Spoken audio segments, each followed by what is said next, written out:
আল্লাহ আরেকবার যদি আপনারা ঘুম শুরু করেন আমি কবর জিয়ারতের দোয়া পড়া শুরু করব যা আছে কপালে।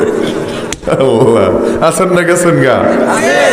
আল্লাহু আকবার। তাহলে যেই কথার ভিতরে ছিলাম, আপনি সংবর্ধনা দেন কি দিয়া? বলে এলাকার সন্তান এমপি হয়ে গেছে, নিজের পকেটের টাকা খরচ করে বড় বড় গেট বানায়, ব্যানার বানায়, ফেস্টুন বানায়, বিশাল বড় বড় প্যানা বানায়া, ফুলের মালা বানায়া, তাকে নিয়া হুগলা বাজারের মাঝখান দিয়া মিছিল করে, আনন্দ মিছিল, জোরে জোরে চিৎকার করে, জিতিল রে জিতিল, হুগলার সন্তান জিতিল। নিজের পকেটের টাকা দিয়া ফুল কিনা মালা বানায়, গেট বানায়, ব্যানার বানায়, ফেস্টুন বানায়। কেন কেন কেন কেন? একমাত্র কারণ এলাকার সন্তান এমপি হওয়াতে, চেয়ারম্যান হওয়াতে, মুফতি মুহাদ্দিস হওয়াতে আমার দিল বড় খুশি। এই খুশির বহিঃপ্রকাশ হিসাবে আমি তার সংবর্ধনার আয়োজন করেছি। আরে বাবা আদম তো এমন একটা বান্দা, এমন একটা মাখলুক, যাকে বানাইয়া আমার আল্লাহর কুদরতি দিল খুশি হয়ে গেছে। সুবহান আল্লাহ। এই জন্যে আমার আল্লাহ নিজে সিদ্ধান্ত নিয়ে নিছেন আদমকে সংবর্ধনা দেওয়া দরকার, তাকে সম্মান জানানো দরকার। কিভাবে সংবর্ধনা দিবেন? কুদরতের সিদ্ধান্ত হয়ে গেছে। আল্লাহ তাআলা সকল আসমানবাসীদেরকে ডাইকা এক ময়দানে একত্রিত কইরা এইবার আল্লাহ তাআলা ফেরেশতাদেরকে জিজ্ঞেস করতেছেন, এ ফেরেশতারা বলো তো দেখি এই জিনিসের নাম কি? বলো এইটার নাম কি? বলো ওইটার নাম কি? এইটাকে কি নামে ডাকা হয়? ওইটাকে কি নামে ডাকা হয়? আল্লাহ একটা একটা জিজ্ঞেস করে। তো ফেরেশতারা বলে, ও মাওলা আমরা জানি না, তুমি যা জানাইছো এর বাহিরে কিচ্ছু জানি না। আল্লাহ তাআলা বাবা আদম আলাইহিস সালামকে বলেন, এ আদম তুমি বলো তো এইটার নাম কি? ওইটার নাম কি? এইটাকে কি নামে ডাকা হয়? আল্লাহ একটা একটা করে প্রশ্ন করে, বাবা আদম একটা একটা করে সবগুলার নাম বইলা দেয়। সুবহানাল্লাহ। তো আল্লাহ তাআলা ফেরেশতাদেরকে বলতেছেন, এ ফেরেশতারা এই যে তাকাইয়া দেখো না, তোমরা পারো না, আদম পারে, তোমরা জানো না, আদম জানে। সুতরাং আদম তোমাদের চাইতে জ্ঞানী, তোমাদের চাইতে উত্তম, তোমাদের চাইতে শ্রেষ্ঠ। যেহেতু আদম তোমাদের চাইতে উত্তম আর জ্ঞানী, সুতরাং তোমরা আদমকে সম্মান জানাও। ফেরেশতারা জিজ্ঞেস করে, ও মাওলা সম্মান তো জানাইবো, কিভাবে জানাইবো? এই কথাই তো আল্লাহ তাআলা কুরআনে হাকীমের মধ্যে বলেন, ওয়া ইয কুলনা লিল মালাইকাতি ইসজুদু লি আদম। আল্লাহ তাআলা বলতেছেন, ফেরেশতারা শোনো শোনো, তোমরা সবাই আদমকে সেজদার মাধ্যমে সম্মান জানাও। আদমের সম্মানে তোমরা সেজদা করো, মাথা নত করো। এ ভাই কথা গভীর দিল দিয়া বুঝতে হবে। এই ইতিহাস বলা আমার উদ্দেশ্য না, মূল যে জিনিস বুঝাইতে চাই এইটা বোঝা লাগবে। উম্মতের মুফাসসিরিনে কেরাম বলেন, কোটি কোটি কোটি কোটি ফেরেশতা লাইন ধরে দাঁড়ায় গেছে। বাবা আদম আলাইহিস সালাম ফেরেশতাদের সামনে দিয়ে হাঁটে, ফেরেশতারা হাত জোড় করে মাথা নত করে বাবা আদমকে সম্মান জানায়। যাইতে যাইতে যাইতে যাইতে হঠাৎ একজনের সামনে গেছে, সে হাত জোড় করে না, মাথা নত করে না, বাবা আদমকে সাজদা করে না, সম্মান জানায় না। আল্লাহ তাআলা বলেন, ফাসাজাদু ইল্লা ইবলিস, সবাই আদমের সম্মানে আদমকে সাজদা করলো, একজন করে নাই। তার নাম কি? আল্লাহ বলেন ইবলিস। এই ইবলিস বাবা আদমকে সাজদা করলো না, সম্মান জানাইলো না। এই জায়গার ভিতরে মূল আলোচনা বুঝেন। উম্মতের মুফাসসিরিনে কেরাম বলেন, এই যে আল্লাহ বললেন সাজদা করো, শয়তান সাজদা করলো না, ইবলিস সাজদা করলো না। এই সংবর্ধনা অনুষ্ঠানে আল্লাহর এই আদেশ ইবলিস লঙ্ঘন করলো।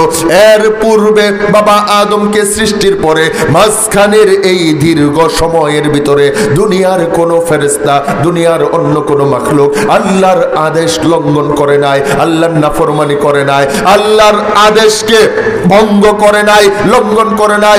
সবার আগে আল্লাহর আদেশ লঙ্ঘন করলো শয়তান। এজন্যই উম্মতের মুফাসসিরিনে কেরাম বলেন, আদম সৃষ্টির পরে সর্বপ্রথম আল্লাহর নাফরমানি করছে শয়তান, সর্বপ্রথম নাফরমানি নাফরমান হলো শয়তান। 1 নাম্বার নাফরমানি। আল্লাহ বললেন সিজদা করো, সিজদা করলো না। আল্লাহ জিজ্ঞেস করেন মা মানাকা আন তাসজুদা ইয আমারতুক, এ শয়তান আমি তোরে আদেশ করলাম।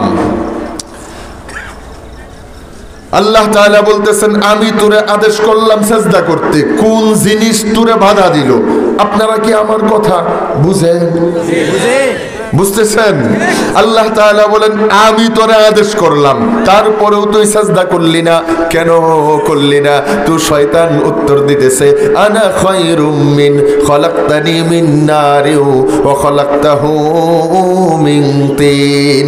তো শয়তান বলতেছে মাওলা আমি আদমের চাইতে ভালো, আমি তার চাইতে উত্তম, তার চাইতে শ্রেষ্ঠ, কেন কেন কেন কেন? তো শয়তান বলে আল্লাহ খলাকতানি মিন নার, তুমি আমারে বানাইছো আগুন দিয়া, আগুন নিচে জ্বালাইলেও উপর দিকে যায়।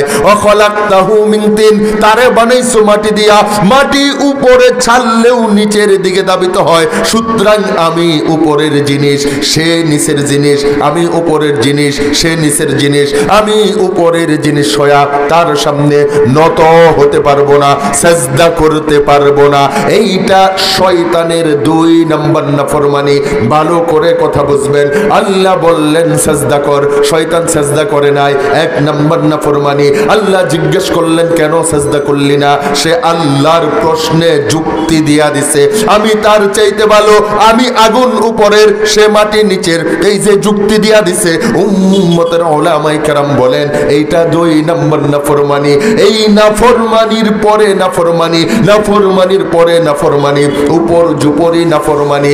উম্মতের উলামায়ে কেরাম বলেন এইটাই সর্বপ্রথম নাফরমানি, এইটাই সর্বপ্রথম নাফরমানি, এইটাই সর্বপ্রথম নাফরমানি। আল্লাহ সন্তুষ্ট হয়ে গেলেন। আল্লাহ বলে দিলেন এ শয়তান আমি আদেশ করলাম তুই সিজদা করলি না, আমি জিজ্ঞেস করলাম তুই যুক্তি দিয়া দিলি, তুই বিশাল বড় বিজ্ঞানী হয়ে গেছিস, বিশাল বড় পদার্থ বিজ্ঞানী হয়ে গেছিস, যারে কপাল পোড়া, আর আমার জান্নাতে থাকতে পারবি না। ফাখরুজ মিনহা ফাইন্নাকা রাজিম, যা আমার জান্নাত থেকে বের হয়ে যা। এইখানে মাসআলা ভালো করে বুঝবেন। এই যে আল্লাহ শয়তানকে জান্নাত থেকে বের করে দিলেন, শয়তান তার নিজের বের হওয়ার প্রতিশোধ নিতে গিয়া চলে বলে কলে কৌশলে বাবা আদম মা হাওয়াকে জান্নাত থেকে বের করে দুনিয়াতে নিয়ে আসলেন। মা বাবা দুনিয়াতে আসার কারণে আমাদের পূর্বপুরুষ দুনিয়াতে আসছে, আমরা আসছি, কিয়ামত পর্যন্ত যত আদম সন্তান আছে দুনিয়াতে আসবে। এই জন্য উম্মতের উলামায়ে কেরাম বলেন যত নাফরমানি আল্লাহর হইছে, যত নাফরমানি হইতেছে, যত নাফরমানি কিয়ামত পর্যন্ত হবে, সব নাফরমানির মূল হলো শয়তানের ওই 1 নাফরমানি। সব নাফরমানির গুনাহ হলো শয়তানের ওই 1 নাফরমানি। ওই নাফরমানি থেকে, ওই গুনাহ থেকে, ওই অবাধ্যতা থেকে কিয়ামত পর্যন্ত সকল নাফরমানি আর অবাধ্যতার সূত্রপাত এখন শয়তান ওই নাফরমানি। কিসের জন্য করলো, কেন করলো? আল্লাহ সিজদা করতে বললেন, সিজদা করলো না। আল্লাহ জিজ্ঞেস করলেন, যুক্তি দিয়া দিল। এই নাফরমানির পরে আরেক নাফরমানি কেন করলো, কেন করলো? আল্লাহ নিজে বলতেছেন আবা ওয়াস্তাকবারা ওয়া কানা মিনাল কাফিরিন।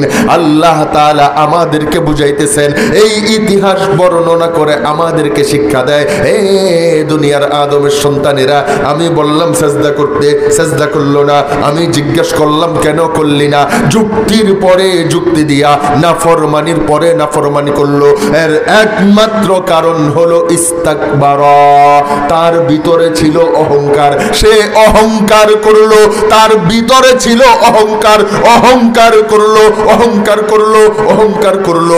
এজন্যই উম্মতের উলামায়ে কেরাম বলেন আদম সৃষ্টির পরে সর্বপ্রথম নাফরমানি, এই নাফরমানির নাম হলো অহংকার।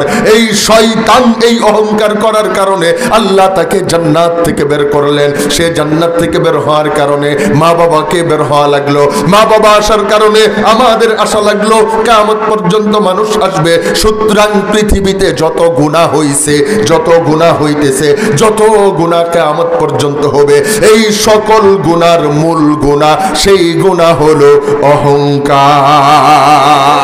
ঠিক কিনা জোরে বলেন? এজন্য জন্য উলামায়ে কেরাম বলেন আল কিবরিয়াউ উম্মুল আমরাজ, অহংকার হলো সকল গুনাহের, সকল রোগের মা। ঠিক ঠিক ঠিক কবার লোক তারা কান্দাতে আনবে। আপনারা কি রাগ করে বয়ে রয়েছেন? না আল্লাহু আকবার। তাহলে বলেন তো দেখি সকল গুনার মূল গুনাহ কি? অহংকার। আরে জোরে বলেন না কেন? সকল নাফরমানির মূল হলো অহংকার। এই অহংকার কাকে বলে? উম্মতের উলামায়ে কেরাম বলেন অহংকার হলো আমি বড়, সে ছোট, আমি ভালো, সে খারাপ, আমি উত্তম, সে অদম, আমি শ্রেষ্ঠ, সে নিকৃষ্ট। বর্তমান আমাদের সমাজটার দিকে আপনারা লক্ষ্য কইরা দেখেন না কেন, আমাদের সবার অশান্তির মূল কারণ এইটা। সবার ভিতরে এই অহংকার ঢুকছে। সবাই নিজের কাছে আমি ভালো, আমি সত্যবাদী, আমি সৎ, আমি বিশ্বস্ত, আমি নামাজি, আমি জিকিরওয়ালা, আমি পাগড়িওয়ালা, আমি সুন্নতওয়ালা, আমি বড় ব্যবসায়ী, আমি বড় নেতা, আমি দুনিয়ার একজন বড় মানুষ। এই বড় বড় বড় বড় বড় বড় এই এক চিন্তা সবার ভিতরে আজকে অশান্তি নিয়ে আসছে। জামাই বিবির কাছে ছোট হইতে রাজি না, বিবি জামাইয়ের কাছে ছোট হইতে রাজি না, উস্তাদ ছাত্রের কাছে ছোট হইতে রাজি না, ছাত্র উস্তাদের কাছে ছোট হইতে রাজি না, কাস্টমার ব্যবসায়ী গণায় ধরে না, ব্যবসায়ী কাস্টমার গণায় ধরে না, নেতা কর্মীদেরকে মূল্যায়ন করে না, কর্মীরা নেতাকে গণায় ধরে না। সবার ভিতরে একটাই চিন্তা আমিও একটা কিছু। কথা বলেন না কেন? সবার ভিতরে একটাই চিন্তা আমিও একটা কিছু। এই একটা চিন্তা আমিও একটা কিছু, আমিও একজন কিছু হয়ে গেছি, আমি বড়। এই এক চিন্তার কারণে আজকে সমাজ থেকে মূল্যবোধ চলে গেছে, সম্মানবোধ চলে গেছে, ন্যায় ইনসাফ চলে গেছে। সবার ভিতরে অশান্তি আর অশান্তি, অশান্তি আর অশান্তি। এই জন্যেই আল্লাহর পয়গম্বর বলেন এ দুনিয়ার আমার উম্মতেরা, তোমরা যদি দুনিয়াতে ইজ্জত চাও, সম্মান চাও, শান্তি পাইতে চাও, নিজেকে বড় বানায়া শান্তি পাইবা না। বড়ত্বের ভিতরে কোনো শান্তি নাই। নিজেকে যত বড় বানাইবা তত অশান্তি বাড়বে। হ্যাঁ তোমরা সম্মান চাও নাকি? আমরা বলি হ্যাঁ সম্মান চাই। তো আল্লাহর পয়গম্বর আমাদেরকে দেখায় দেয় মা তাওয়াযু লিল্লাহি রাফাহুল্লাহ। আল্লাহর পয়গম্বর বলেন এ দুনিয়ার আমার উম্মতেরা, দুনিয়ার যেই বান্দাটা আল্লাহর জন্যে, আল্লাহর সন্তুষ্টির জন্যে নিজেকে ছোট বানায়া দিবে, নিজেকে নিচু বানায়া দিবে, আমি কিছু না, আমি অধম, আমার কোনো যোগ্যতা নাই, আমার কোনো বাহাদুরি নাই, আমার কোনো প্রভাব প্রতিপত্তি নাই, আমার কোনো যোগ্যতাই নাই, আমি কিছুই না, আমি কিছুই না। আল্লাহর পয়গম্বর বলেন মান তাওয়াযু লিল্লাহ, যে আল্লাহর জন্যে নিজেকে নিচু বানায়া দিবে, রাফাহুল্লাহ, আল্লাহ তাকে বড় বানায়া দিবেন। সুবহানাল্লাহ। এই বড় বানানোর পদ্ধতি কেমন হবে? আল্লাহর পয়গম্বর বলেন ফাহুয়া ফি নাফসিহি সগীরুন, আরে সে তো নিজে নিজের কাছে ছোট থাকবে, নিজে নিজেকে মনে করবে আমি কিছুই না। ওফি আয়ুনিন নাসি কাবীর, কিন্তু আল্লাহ মানুষের চোখে তাকে বড় বানায়া দিবেন। সুবহানাল্লাহ, সুবহানাল্লাহ। আহারে ঘুম, আহারে ঘুম না, আপনারা ঘুমায়া ওয়াজডারে ধ্বংস করে লাইতেছেন। কহেন কইলে হইতো না, আমার সামনে বই আমরা ঘুমাইলে আমি কি কইতাম?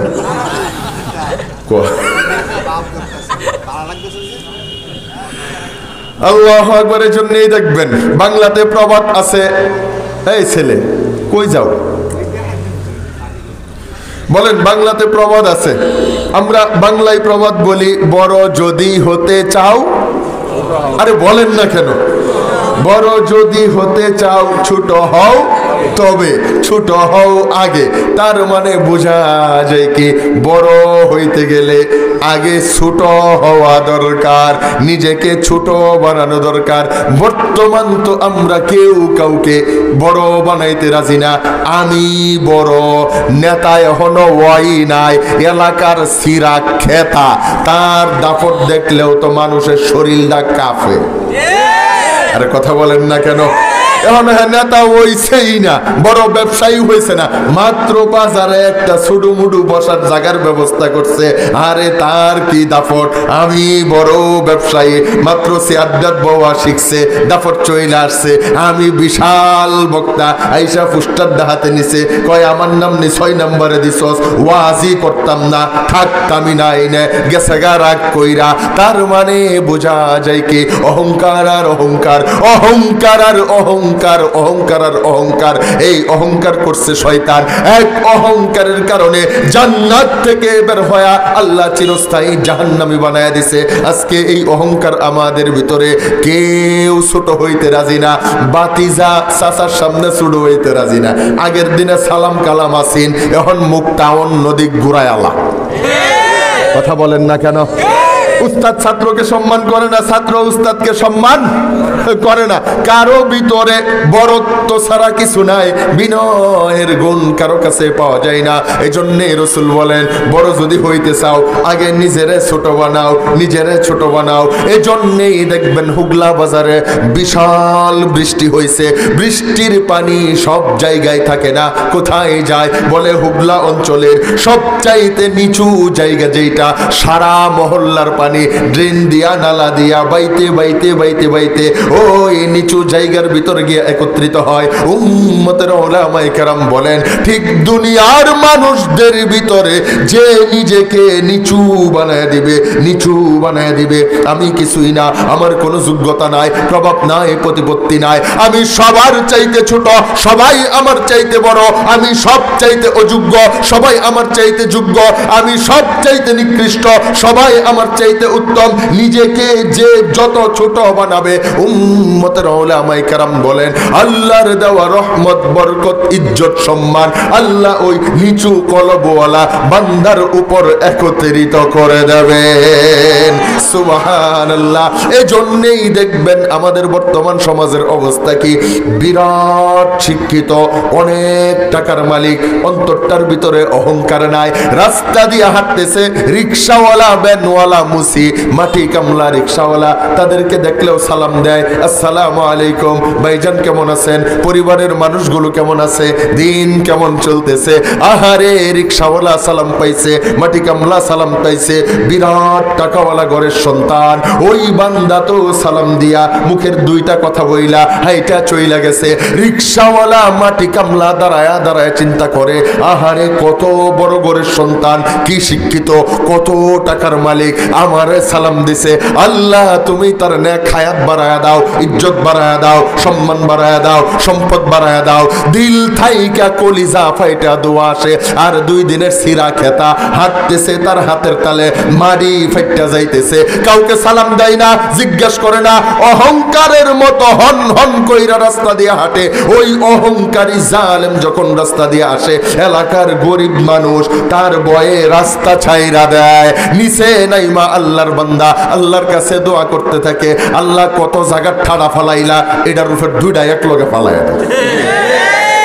কথা বলেন না কেন? আল্লাহর রাসূল তো এই কথাই বলেন, ফাওয়াফি ওমান কাব্বারা, আর যে নিজেরে বড় মনে করে, আমি একটা কিছু। বাংলায় একটা প্রবাদ আছে না, কই আমারে ডাকছে চাচি, আমি কি আর আছি? এই কথা বলেন না কেন? বর্তমানে আমাদের সমাজের অবস্থা এটা, এখন ইউনিয়ন না, ওয়ার্ড পর্যায়ের একটা পথ ফায়ারছে, হ্যাঁ চিন্তা, কই আমি একটা কিছু, আমারে ডাকছে চাচি, ওয়ার্ডের সভাপতি হইয়া গেছি গা, আমারে আর ঠেহাই কেডা?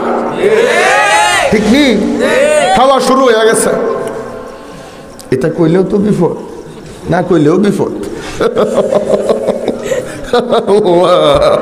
আমরা পড়ছি কি মাইনকা সিফাত। কোন সিফাত? কথা কয় না, কথা কইলে পাবলিকে ধরিয়ালা, না কইলে আল্লাহ ধরিয়ালবো। যাইতাম না কই, বুঝে না রে, বুঝে না। আপনারা কি নতুন? কইলে কেন ধরে পাবলিকে, না কইলে কেন ধরে? যাইতাম না কই, যাউন না কই, কই যে আমরার অবস্থা হয়ে গেছি মসজিদের ইমামের মতো। বেটা আস্তে আটলেও দোষ, জোরে আটলেও দোষ। বেটা আস্তে আস্তে ঠান্ডা মাথায় যাইতেছে মসজিদটা, হিদুহান কার বাজ্যা খাইছে লড়তারতাছে না। এবারে যদি একটু জোরে জোরে আইটা যাইতে দেখো কার বাজ্যে দাওয়াত পাইছে দেখছস দৌড়টা যা দিছে। আমাদের অবস্থা এখন হয়ে গেছে এইরকম, এখন আমরা কিছু কইলেও দোষ, না কইলেও দোষ। ওয়াট পর্যায়ের একটা ছোট্ট পথ পাইছে, এখনো নেতা হইছে না, সিরা খেতার পর্যায়ে আছে। হ্যাঁ দাপট দেখলে এলাকার সবাই হের বয়ে থরথর করে কাঁপতেছে। কোন তো দেখি এই জালেম গুলা যখন জুলুম করে তখন মানুষ তাদের জন্য উপরে দিয়া তো মনে করছে যে আমি এখন হয়ে গেছি ইউনিয়ন থানা পর্যায়ের একটা কিছু হয়ে গেছে গা। রিক্সাওয়ালা হারে সালাম দিছে, আসসালামু আলাইকুম লিডার। হ্যাঁ চিন্তা করছে সালাম যেই লম্বা দিছে না জানি আমি কি হইছি, কিন্তু হ্যাঁ যাওয়ার পরে রিক্সাওয়ালার দোয়াটা যদি হ্যাঁ শুনতো তাহলে এটা জাগাত বইয়া মইরা গেল। ঠিক কিনা জোরা কন্যা কেন? তার মানে বোঝা যায় কি অহংকারী সে কখনো ইজ্জত পায় না, সম্মান পায় না, মূল্য পায় না, মর্যাদা অহংকারীর কপালে নাই। এই জন্যেই তো উম্মতের উলামায়ে কেরাম বলেন তুমি যদি সম্মানিত হইতে চাও নিজেকে ছোট বানাও, নিজেকে ছোট বানাইতে হবে। যত ছোট বানাইবা আল্লাহ তোমারে তত বড় বানাইতে থাকবে, নিজেকে যত ছোট বানাইতে থাকবা আল্লাহ তোমাকে তত বড় বানাইতে থাকবে।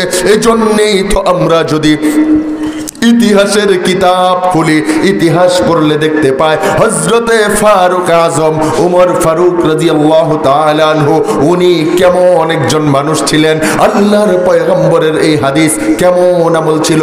ফারুক আজম হযরতে উমর ফারুক রাদিয়াল্লাহু তাআলা আনহু মুসলিম জাহানের বাদশাহ, মুসলিম জাহানের খলিফা, কাদেসিয়ার যুদ্ধের ময়দানে মুসলিম সেনা বাহিনী পাঠিয়ে দিয়েছেন যুদ্ধ করার জন্য, বেঈমানদের বিরুদ্ধে জিহাদ ফি সাবিলিল্লাহ করার জন্য, কিতাল ফি সাবিলিল্লাহর উদ্দেশ্যে মুসলিম সেনাবাহিনী পাঠিয়ে দিয়েছে। আল্লাহর বান্দা নিজে যাইতে পারে নাই, কিন্তু দৈনন্দিন বিকালবেলা ওই মুসলিম বাহিনীর খবর নেওয়ার জন্য মদিনার শহরের উপকণ্ঠে পাহাড়ের পাশে গিয়া দাঁড়ায় থাকে। ওই রাস্তা দিয়া যদি কেউ আসে তার কাছে যাইয়া জিজ্ঞেস করে হে ভাই বলো তো যুদ্ধের ময়দানের কি অবস্থা।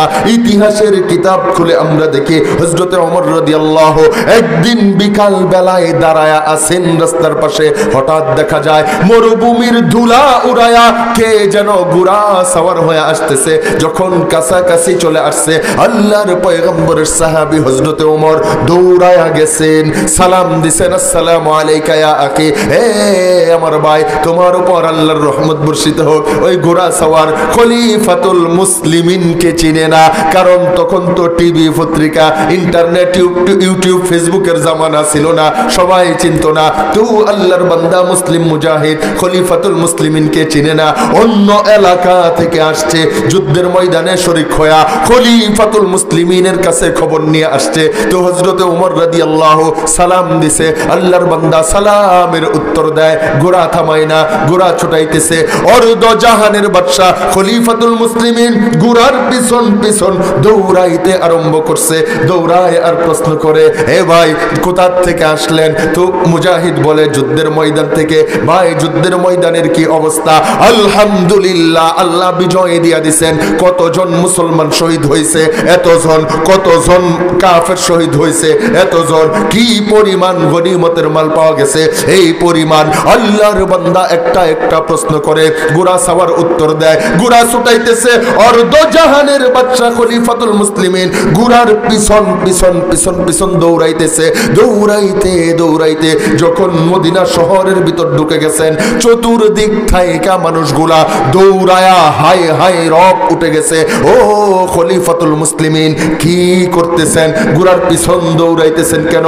যখন ঘোড়া সওয়ার দেখছে চতুর্দিকের মানুষ আমার পিছনের লোকটাকে খলিফাতুল মুসলিমিন বইলা ডাকে, আল্লাহর বান্দা বুইজা ফেলাইছে, আরে আমি তো সাধারণ কোন মানুষকে কষ্ট দেই নাই। খলিফাতুল মুসলিমিন যার ব্যাপারে রাসূলের হাদিস পড়ছে, উমর যেই রাস্তা দিয়ে হাইটা যায় শয়তান ওই রাস্তা ছাইরা ফলায়া যায়। সুবহানাল্লাহ। না যারে দেখা স্বয়ং শয়তান পর্যন্ত ভয় পায়, এই মানুষটাকে আমি আমার পিছন পিছন দৌড়াইতেছি, মাথাটা ঘেমে গেছে, কপাল দিয়া টপ টপ টপ টপ করে পানি ঝরতেছে, আল্লাহর বান্দার শরীরটাতে কম্পন সৃষ্টি হয়ে গেছে। হযরত ওমর আল্লাহর বান্দার শরীরটার ভিতরে, পিঠটার ভিতর হাত দিয়া বলে, হে আমার ভাই, হে আমার বন্ধু, চিন্তার কোনো কারণ নাই, ভয়ের কোনো কারণ নাই। আমি খলিফাতুল মুসলিমিন হতে পারি, তুমি একজন সাধারণ যোদ্ধা হতে পারো, সৈনিক হতে পারো, এগুলো আমাদের মূল পরিচয় না, আসল পরিচয় না। আমাদের আসল পরিচয়, তুমিও আল্লাহর বান্দা একজন মানুষ, আমি উমরও আল্লাহর বান্দা একজন মানুষ, এইটাই আমাদের মূল পরিচয়। চিন্তা আর ভয়ের কোনো কারণ নাই। তুমি যে সংবাদ দিতে আসছো, আমি সেই সংবাদ পেয়ে গেছি, তুমি তোমার বিশ্রামের ব্যবস্থা করো। সাহাবায়ে কেরাম বলে, ইয়া খলিফাতুল মুসলিমিন, আপনি যদি তাকে রাস্তায় দাঁড়ায়া নিজের পরিচয় দিতেন আল্লাহর বান্দা, ওইখানে দাঁড়ায়া আপনাকে সকল সংবাদ দিতে বাধ্য হইতো। আপনি তাকে দান না করায়া, পরিচয় না দিয়া তার পিছন পিছন কেন দৌড়াইলেন? খলিফাতুল মুসলিমিন বলে, এ আমার বন্ধুরা, আমার এই ভাই মুজাহিদ দীর্ঘদিন যুদ্ধের ময়দানে ছিল। সে যখন শহরের দিকে আসতেছে, শহর যত নিকটে আসতেছে, দীর্ঘদিন ধরে ভালো করে খায় না, একটু গোসল করে না, একটু ঘুমায় না, বিশ্রাম নেয় না। শহর যত নিকটবর্তী হচ্ছিল, তার চেহারার ভিতরে বিশ্রাম নেওয়ার, খাওয়া দাওয়া করার আর একটু গোসল করার যেই প্রশান্তি আর আনন্দ তার চোখে মুখে ভাসতেছিল। আমি যখন তার চেহারাটার দিকে তাকাইছি, সে যত কাছে আসতেছিল তার চেহারাটা উজ্জ্বল হয়ে যাইতেছিল। এই জন্যে আমি উমরের সাহস হয় নাই, আমি উমরের সাহস হয় নাই আমার একজন সাধারণ মুসলমানের খুশি আর আনন্দের ভিতরে সামান্য সময়ের জন্য বাধা দিব, তাকে আমি দাঁড় করাবো। কাল কঠিন কিয়ামতের ময়দানে আল্লাহ যদি আমাকে জিজ্ঞাসা করেন, হে খলিফাতুল মুসলিমিন, হে উমর, আমি তো তোকে জনগণের খাদেম বানাইছিলাম, তুই কেন মালিকানাগিরি দেখাইলি? আমি খাদেম বানাইছিলাম, তুই কেন মালিকানাগিরি দেখাইলি? আমার বান্দাকে কেন কষ্ট দিলি? আমি আল্লাহর কাছে কি জবাব দেব?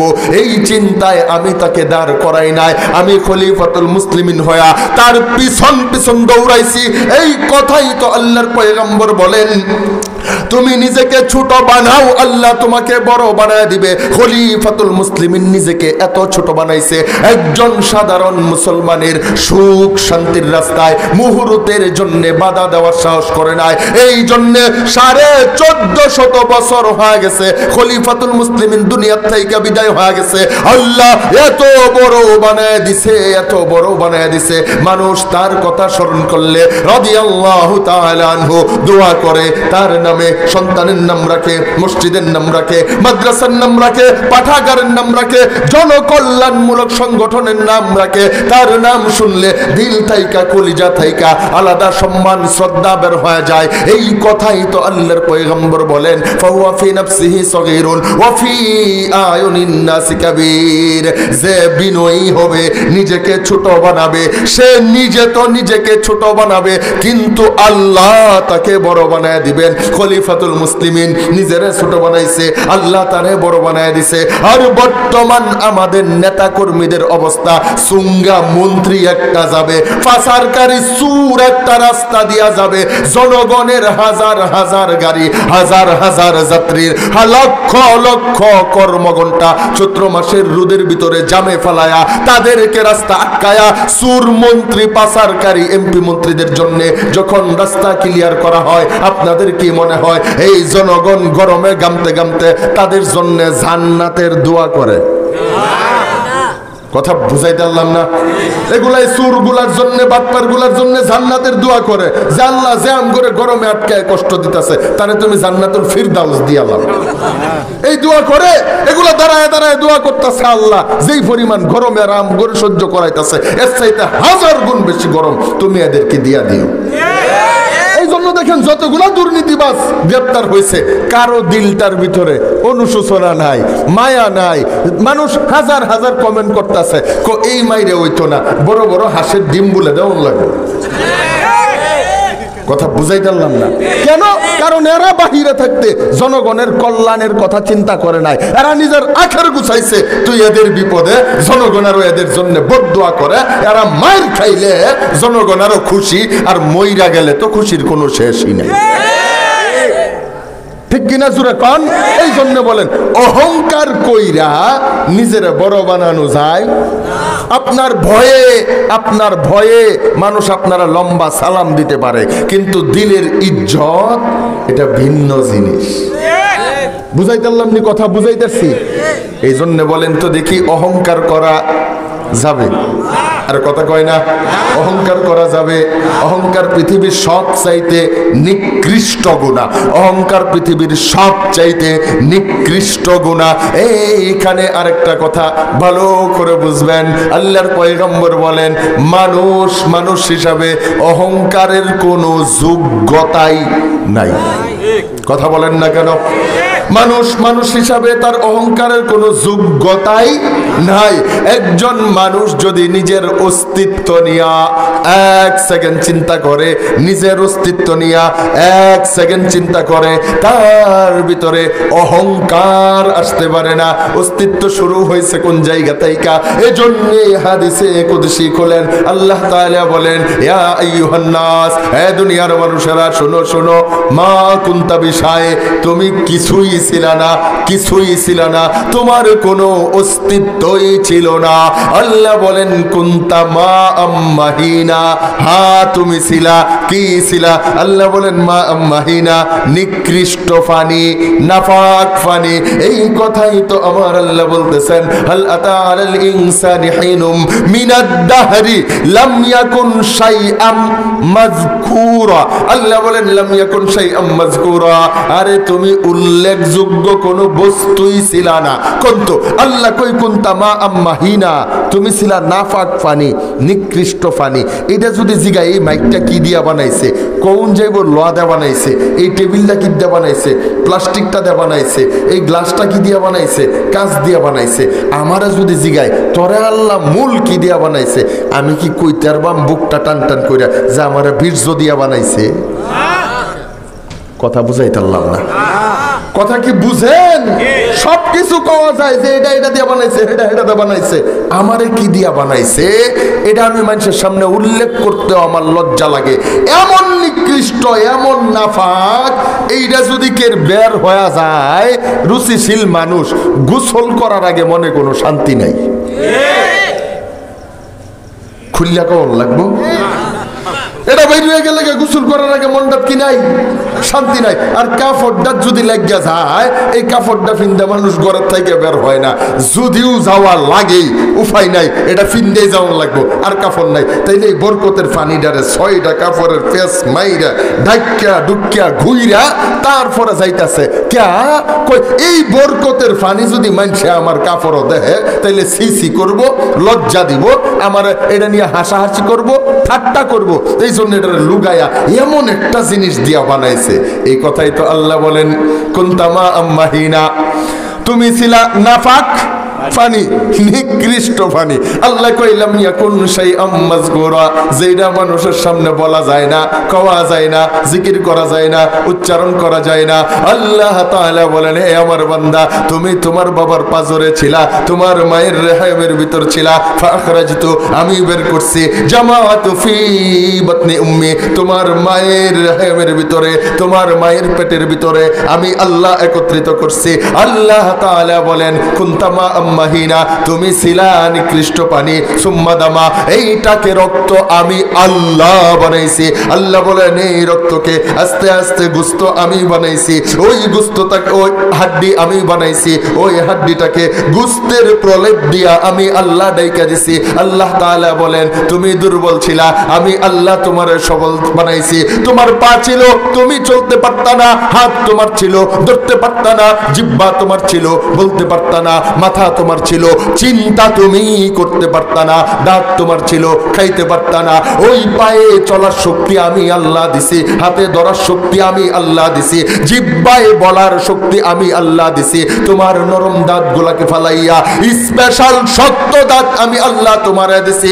যেই মাথা দিয়া ভালো মন্দ বুঝতা না, চিন্তা করতে পারতা না, আজকে এই মাথার ব্রেন দিয়া তুমি মঙ্গল গ্রহ নিয়ে চিন্তা করো। এই জন্যই উম্মতের উলামায়ে কেরাম বলেন, একজন মানুষ বলছে দুনিয়াতে যত বড়ই হোক না কেন, যত বড়ই হোক না কেন, যত বড় সায়েন্টিস্ট হোক না কেন, আর্কিটেকচার ইঞ্জিনিয়ার হোক না কেন, যত বড় ব্যারিস্টারই হোক না কেন, প্রফেসরই হোক না কেন, যত বড় মুফতি মুহাদ্দিস, যত বড় বক্তাই হোক না কেন, যত বড় ইমাম আর খতিব হোক না কেন, যত বড় নেতা, এমপি, মেম্বার, চেয়ারম্যান, এমপি, মন্ত্রী, রাষ্ট্রের প্রধানমন্ত্রী, জাতিসংঘের মহাসচিব হোক না কেন, সে যদি নিজের অস্তিত্ব নিয়া একটা মুহূর্ত চিন্তা করে, আল্লাহর ওই বান্দার ভিতরে অহংকার আসতে পারে না। ঠিক কিনা জোরে বলেন না? যত বড় নেতাই হও না কেন, তুমি যদি একটা আবার চিন্তা করো, আমার মূল নাফাক পানি এর ভিতরে কখনো অহংকার আসতে পারে না। আল্লাহু আকবার। এই জন্য ভালো করে বোঝা দরকার, আজকে এই অহংকারে আমরা শেষ হয়ে গেছি গা, জুলুম শুরু হয় অহংকার থেকে। ঠিক এর সাইজ বালা না, বুঝছি আমি, ওর যে সাইডে দেবেন লাগবে না, বুঝছি। হুজুর কই ছেড়ে দেন, ঠাস করে ছেড়ে দেন, না করুন না। প্রতি বছর আই তো আমার একটা দাম কমে যাইতেছে। আল্লাহু আকবার। তাহলে যেই কথার ভিতরে ছিলাম, বলেন অহংকার করা যাবে? এখন আমাকে আপনাকে বুঝতে হবে মূল অহংকার কোনটা, মূল নাফরমানি কোনটা। একজন মানুষের দ্বারা নাফরমানি হবেই হবে। এইখানে দুইটা জিনিস ভালো করে বুঝেন। ওই যে আগের ইতিহাসে চলেন আমরা যাই, আল্লাহ তাআলা শয়তানকে বললেন উসজুদু লি আদম, এই আদম রে সাজদা কর। শয়তান সাজদা করে নাই, আল্লাহর নাফরমানি হইছে। কথা কয় না, হইছে না হয় নাই? হইছে, এটা আপনারা কইবেন। বলেন তো, আল্লাহ বললেন সাজদা কর, সাজদা করে নাই, নাফরমানি হইছে। আল্লাহ তাআলা বাবা আদমকে বললেন লা তাকরাবা হাযিহি শাজার, এই গাছের কাছে যাইস না। বাবা আদম মা হাওয়া যায় নাই, গেছে। আর কথা কয় না, গেছিল নি? তাইলে কোন তো দেখি শয়তানরে কইছে সাজদা কর, শয়তান সাজদা করে নাই, আল্লাহর নাফরমানি। মা বাবাকে বলছেন গাছের কাছে যাস না, তারা দুইজন গেছে, এইটাও তো আল্লাহর নাফরমানি। যে শয়তানও আল্লাহর আদেশ মানে নাই, মা বাবাও আল্লাহর নিষেধ মানে নাই। শয়তান আদেশ মানে নাই, মা বাবা নিষেধ মানে নাই, দুজনই নাফরমানি করছে, দুজনই আল্লাহর আদেশ লঙ্ঘন করছে। কিন্তু শয়তান আদেশ লঙ্ঘন করে, শয়তান জাহান্নামী। মা আর বাবা আল্লাহর আদেশ লঙ্ঘন করার পরেও জান্নাতি। সুবহানাল্লাহ। কেন কেন কেন কেন? দুজনই তো আদেশ লঙ্ঘন করলো, একটা জাহান্নামে কেন, একটা জান্নাতে কেন?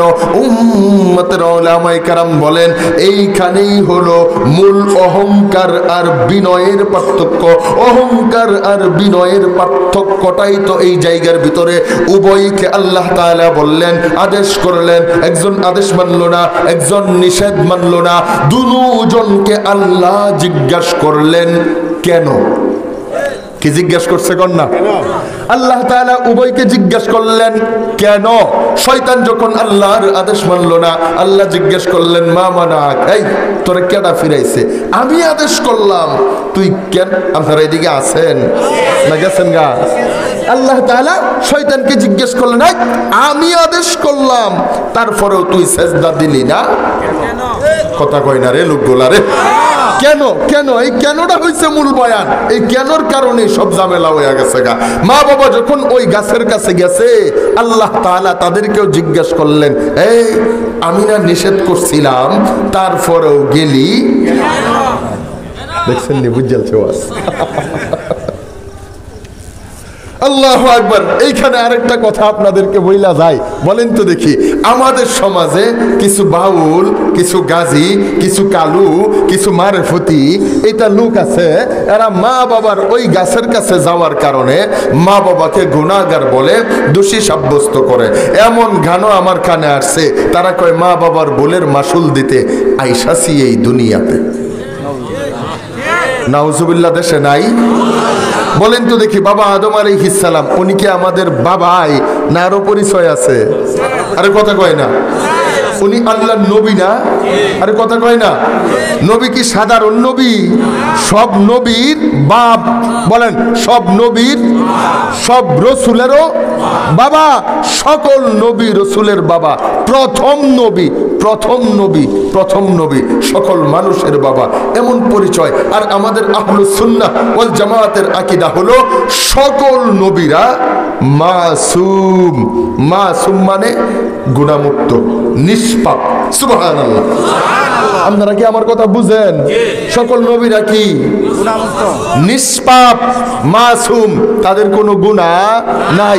এখন কেউ যদি কয় যে বাবা আদম মা হাওয়া ওই গাছের কাছে গেছে, তারা গুনাহ করছে, তাহলে এটা কি আহলুস সুন্নাত ওয়াল জামাতে আছে?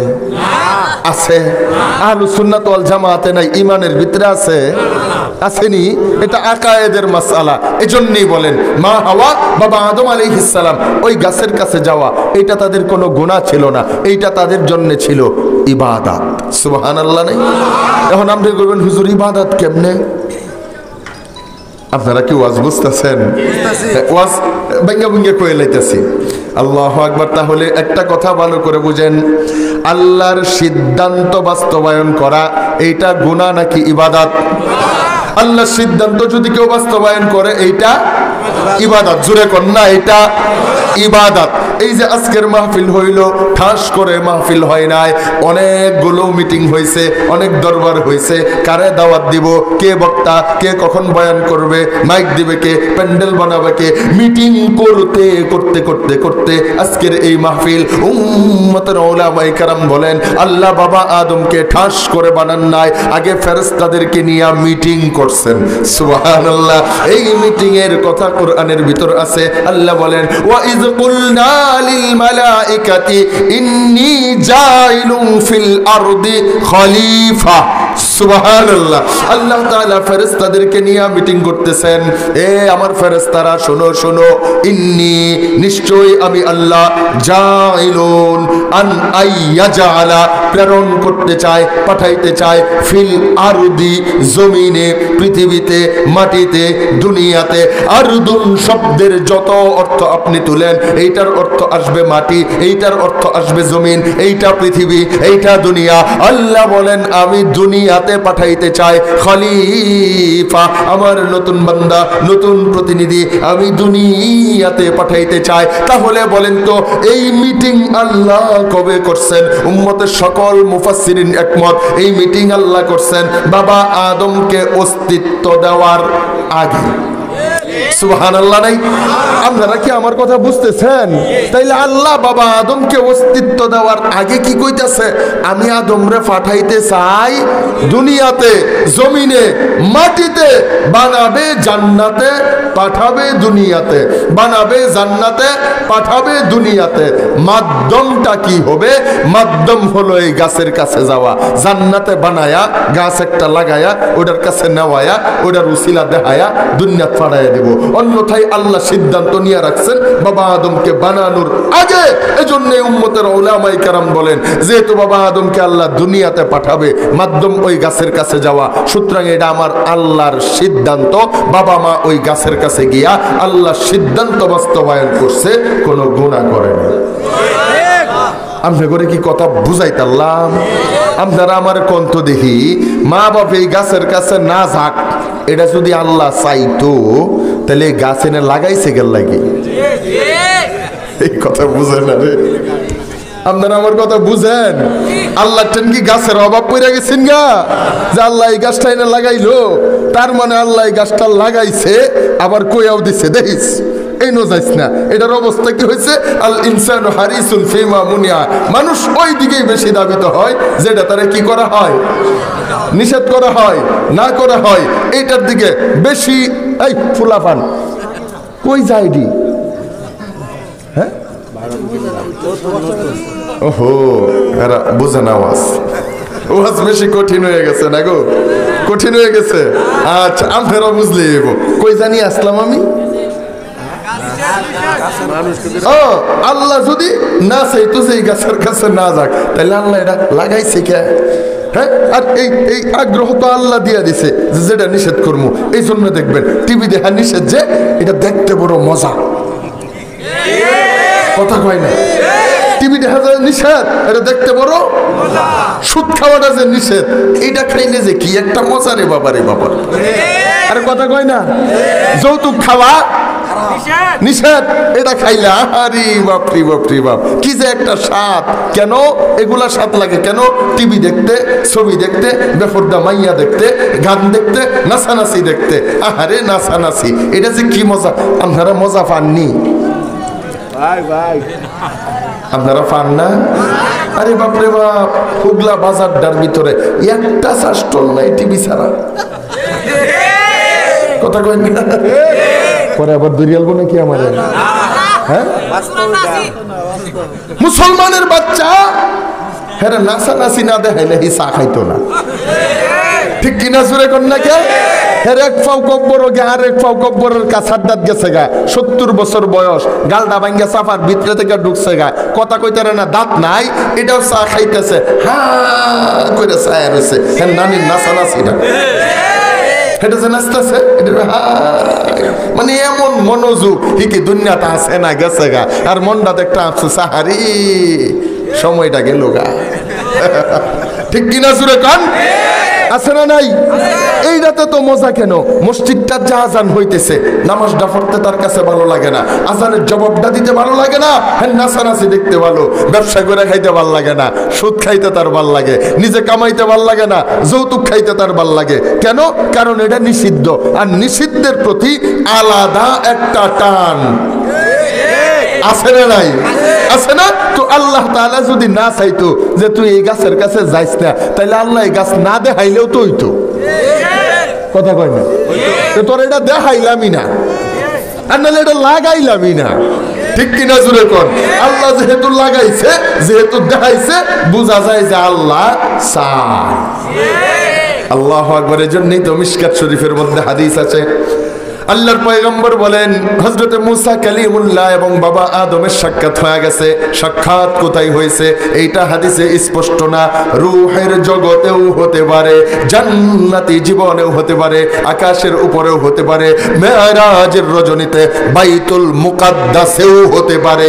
আল্লাহর পয়গম্বর বলেন এই দুইজনের ভিতরে সাক্ষাৎ হয়ে গেছে, দেখা হয়ে গেছে, দুইজনের ভিতরে বিতর্ক হইছে, বিতর্ক, কথা কাটাকাটি। আল্লাহর পয়গম্বর বলেন এই বিতর্কের ভিতরে মুসা পরাজিত হয়েছে, বাবা আদম বিজয়ী হয়ে গেছে। সুবহানাল্লাহ। এখন মুসা আলাইহিস সালাম কি পরাজিত হওয়ার জিনিস? বুঝে না রে কথা, কি পরাজিত হওয়ার জিনিস? তাও আবার কথা কইয়া বিতর্ক কইরা, অথচ তার নাম হচ্ছে কালিমুল্লাহ, যা আল্লাহর সঙ্গে কথা বলে। হ্যাঁ, কি কথা কইয়া ঠকিয়া যাওয়ার জিনিসটা তাহলে কি নিয়ে ঠকলো? হাদিসের ব্যাখ্যায় বোঝা যায় মুসা আলাইহিস সালাম বাবা আদমের লগে যে দেখা হয়েছে, দেখা হইয়া প্রথম কথায়, বাবা আপনি এই কামটা কেল্লা কি করছেন? কোন কামটা? কই আল্লাহ তাআলা সব স্বাধীনতা দিয়া দিছে, সব স্বাধীনতা, আপনার যা মনে চাই খান, হ্যাঁ হাই সুশি তোমরা গাদা, আপনি যা মনে চাই যেনতে মনে চাই খান, খালি একটা গাছ নিষেধ করছেন, আপনার হেডারে নিয়ে যাওয়ার লাগলো। এটা মুসা আলাইহিস সালাম যেমনে কইলইলে ওনার যে বাপ ভঙ্গি বুঝি আমি এমনি কইতেছি যে আপনার একটা নিষেধ করছে, আপনার এটারে নিয়ে যাওয়ার লাগলো। তো আদম আলাইহিস সালাম বলে, আরে মুসা, আল্লাহ তোমারে রসুল বানাইছে, আল্লাহ তোমার একটা কিতাবও দিছে, আমি তোমার খুব বুদ্ধিমান মনে করছিলাম, কিন্তু তোমার প্রশ্ন তো বুদ্ধিমানের মতো না। তো মুসা আলাইহিস সালাম কয় সমস্যাটা কোন জায়গায়? প্রশ্নের ভিতরে বুদ্ধি নাই কোথায়? আপনি গেছেন না অস্বীকার করতে পারবেন?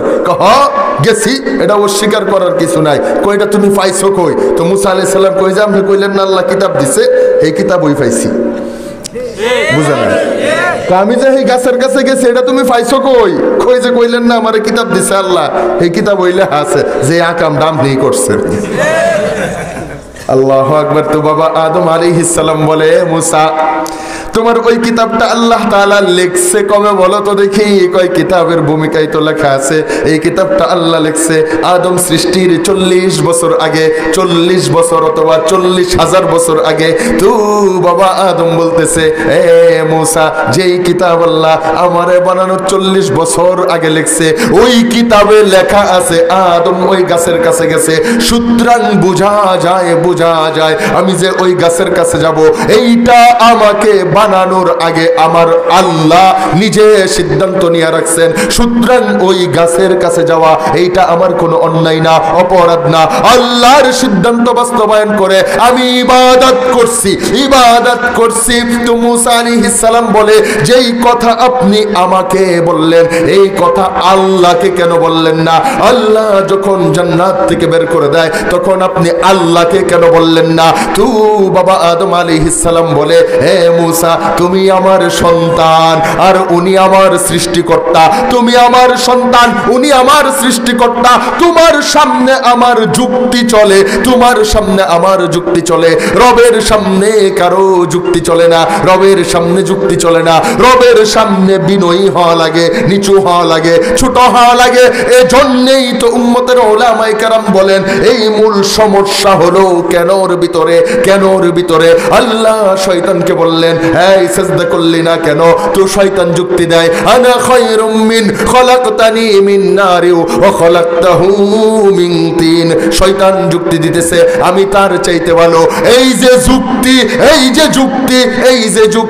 এই যুক্তিটা মাথার ভিতরে রাখবেন। বাবা আদম মা হাওয়া ওই গাছের কাছে গেছে, আল্লাহ জিজ্ঞেস করলেন, কেন গাছের কাছে গেলি? আমি না নিষেধ করলাম? বাবা আদম মা হাওয়া কোনো যুক্তি দেয় নাই, বিনয়ী হয়ে গেছে, চিৎকার করে বলতে শুরু করছে, রব্বানা যালামনা আনফুসানা ওয়া ইল্লাম তাগফির লানা ওয়া তারহামনা লানাকুনান্না মিনাল খাসিরিন। কো মাওলা, আমি ভুল করে ফেলছি। না, যালামনা আনফুসানা, নিজের নফসের উপরে ভুল করে ফেলছি। এই কথা না বইলা উনি তো এই কথাও বলতে পারতো যে আল্লাহ আমি ভুলিয়া গেছিলাম।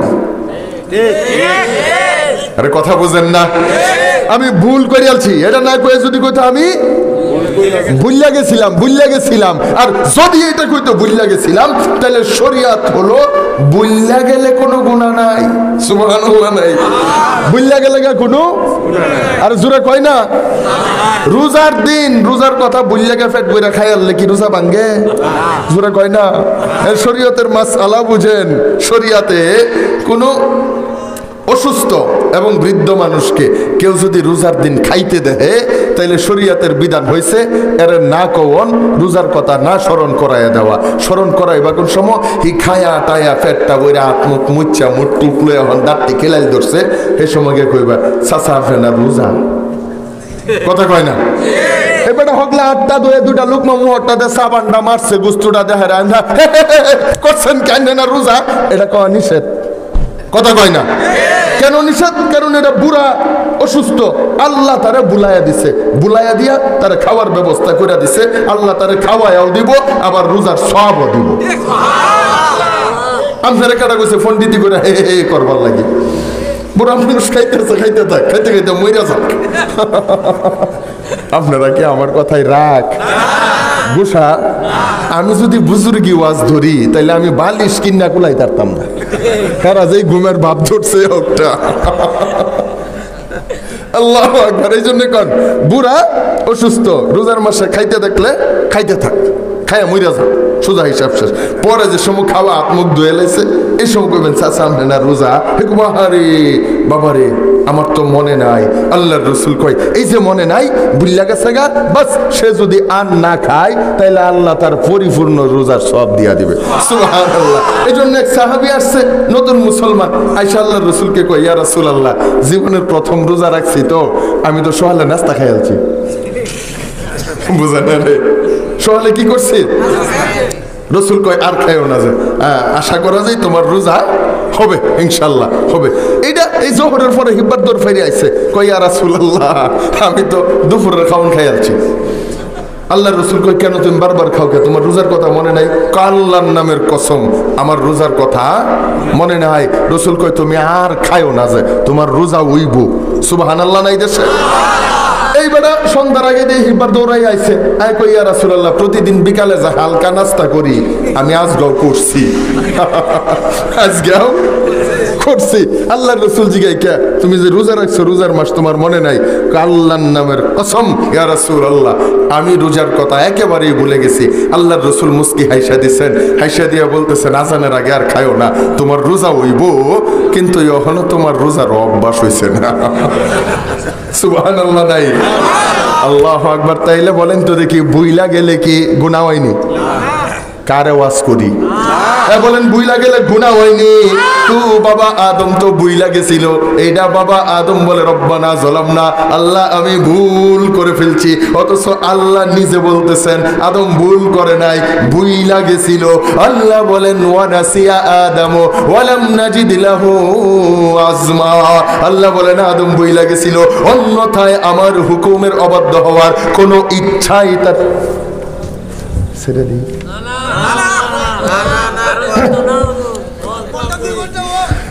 মেলা হইছে এই শুনেন, আমি হইছি আমরা ক্ষেতের সবজি। কি এর সবজি কন? ক্ষেতের সবজি ইচ্ছা করলে কেটে আইনা রন্ধন যা, ঠিক কিনা? আমি তো এলাকার ক্ষেতের সবজি হয়েছি। 22 তারিখ এই যে হুজুরের মাদ্রাসার মাহফিল কবে? আর কথা কয় না। আজকে কয় তারিখ? 13।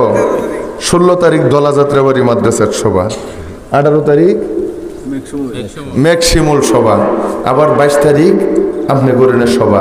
আমার তো মনে হইতেছে ইন্দা জমি কিনা বাড়ি করে লাই। আল্লাহু আকবার। তাহলে বলেন ভুইলা গেলে গুনাহ? জোরে কোন? বাবা আদম কি বলতেছে? আমি ভুলে গেছিলাম। বাবা আদম আলাইহিস সালাম বলে যালামনা আনফুসানা, আল্লাহ আমি ভুল করে ফেলছি, নিজের নফসের উপর অত্যাচার করছি, জুলুম করছি। অথচ আল্লাহ নিজে বলতেছেন ওয়া নাসিয়া আদম ওয়া লাম নাজিদ লাহু আজমা, আদম ভুলে গেছিল, ভুলে গেছিল, ভুলে গেছিল, অন্যথায় আমার আদেশ লঙ্ঘন করার কোনো ইচ্ছা আদমের ভিতরে ছিল না। আল্লাহ নিজে কই ভুইলা গেছিল, অথচ বাবা আদম নিজে বলতেছে যালামনা আনফুসানা, আল্লাহ আমার ভুল হয়ে গেছে, অন্যায় করছে, নফসের উপর জুলুম করছে। আল্লাহ তুমি যদি ক্ষমা না করো আমি তো জালেমের অন্তর্ভুক্ত হয়ে যাব। এইখানেই মূল পার্থক্য। শয়তানকে আল্লাহ বললেন সেজদা কর, শয়তান সেজদা করে নাই। 1 নম্বর নাফরমানি, এইটা দুর্বল নাফরমানি, দুর্বল নাফরমানি। কিন্তু আল্লাহ যখন জিজ্ঞেস করছেন আমি তোরে আদেশ করলাম সেজদা কেন করলি না, এই আল্লাহর আদেশের সামনে, আল্লাহর কথার সামনে যুক্তি দিয়া, যুক্তি দিয়া, যুক্তি দিয়া, বুদ্ধি দিয়া নিজের মতকে প্রাধান্য দেওয়া, এইটা হলো অহংকার, এইটা হলো মূল অন্যায়, এটা হলো মূল অপরাধ। যেই অপরাধ বাবা আদম করে নাই, যেই অপরাধ শয়তান করছে। অন্যথায় আল্লাহ বাবা আদমকে বলছে এই গাছের কাছে যাও না, সে চইলা গেছে, এইটাও নাফরমানি হয়েছে। কিন্তু আল্লাহ যখন জিজ্ঞেস করছেন এই কেন গেলা, আমি তো নিষেধ করছিলাম, তখন নিজে নিচু হয়ে গেছে, ছোট হয়ে গেছে, নিজে বিনয়ী হয়ে গেছে। এই বিনয় অর্জন করার কারণে আল্লাহর আদেশ লঙ্ঘন করেও মা আর বাবা তারা চিরস্থায়ী জান্নাতি। আর আল্লাহর আদেশ লঙ্ঘন করে, আল্লাহর আদেশ লঙ্ঘন করে আল্লাহর সামনে যুক্তি দিয়া নিজেকে হক প্রমাণ করতে যাওয়ার কারণে শয়তান জাহান্নামী। আর এইটা হলো অহংকার, এইটা হলো অহংকার, এইটা হলো অহংকার। এইরকম অহংকারী বর্তমান এই হুগলা বাজারের ভিতরে অভাব নাই। রোজার মাস, দোকানটার ভিতরে পর্দা দিয়া ঠেল্লা দুমায়া খাইতেছে। হ্যাঁ যদি জিজ্ঞেস করি এই রোজার মাস তুই খাস কে, কয় আমার না খাওয়াইলে আল্লাহর লাভ কি? কয়নি হুজুর আমি ঘরের লাগাতে আছে না? হ্যাঁ হিরুজার বউ ঘরের বউ এটারে ওয়ান পিস পরে সাইরিয়া দিছে তারা আন্দার বাজার মোমেন্ট সিং। আর হিরুজার মাসে পর্দা কইরা তো অনড় করছে, কথা কয় না? আর মাইয়া পর্দা করে না 16 বছর বয়সের, এটার পর্দার খবর নাই। হিরুজার মাসে পর্দা উলা দোহানো গিয়া ঢুকছে। বাপরে বাপরে, এই বুজুর্গ, কি বুজুর্গটা হি পর্দা দিয়ে দোহানো ঢুক করছে। অনেকের যদি জিগায় রোজার মাস চলতেছে তুমি দোকানে পর্দা দিয়া খাওয়া শুরু করছো কে, কি করব? আমারে খিদাই কষ্ট দিলে আল্লাহ লাভ কি? কথা কয় না? এরকম খাসি আছে না নাই? মানে আল্লাহ লাভ কি? আল্লাহ ব্যবসা খুললা বইছে হের লগে। হি আল্লাহ লাভ লসের হিসাব করতেছে। এটা শয়তান। এটা কি? আর জোরে কোন এটা কি? শয়তান। আর ইমানদার কোনটা? আল্লাহ না খায়া থাকবার কইছে কাল লাভ কাল লস দেখার সময় নাই। আল্লাহ কইছে লাগলে না খায়া মইরা যায় তাও রোজা ভাঙতাম না। এটা ইমান। এটা কি? ইমানদার। এটা যদি কই নামাজ হয় না কে আমি নামাজ পড়লে আল্লাহ লাভ কি? মানে আল্লাহ লোক একটা ব্যবসা খুললা বয়ে পড়ছে। এটি শয়তান। এটি কি? আরে কথা কোন না কে? সুদের কারবারি করে এই ছাগলটা যদি শিখাইতো সুদের কারবারি করস কে? সমস্যা কি? আমার টেহা নেয়া হে লাভ হইছে, হি আমারে দুইটা টেহা বাড়াইয়া দিছে, সমস্যা কি? এটা শয়তান। এটা কি? আরে কথা কোন এটা কি? ঠিক গান শুনে আলছে, গান শুনলে কাইন্দা চোখটি লাল করে আলছে। যদি কই যে তুই গান শুনবার বাউল গান শুনবার গেছিস, হেরাও তো আল্লাহ নবীরই কথা কয়, সমস্যা কি? এটা শয়তান। আর কথা কোন না কে? এটা কি? শয়তান চিনেন না? ঠিক আছে ইনশাল্লাহ। এই জন্য বলেন আল্লাহর আদেশের সামনে কোনো যুক্তি চলবে, আল্লাহর নিষেধের সামনে কোনো যুক্তি চলবে চলবে। বাপ রে বাপ, হি হুন্ডা লয়েছে শ্বশুর বাড়িতে, শ্বশুরে খুশি হইয়া দিছে, সমস্যাটা কি? বেটা ঠেলাই ফইরা দিছে। বেটা যে মাইয়াটা যে গেছে বাড়ির বেটা গালটা রেবে চাই জাঙ্গলের দাগটা দেখা যায়, ঠেলাই ফইরা দিলছে।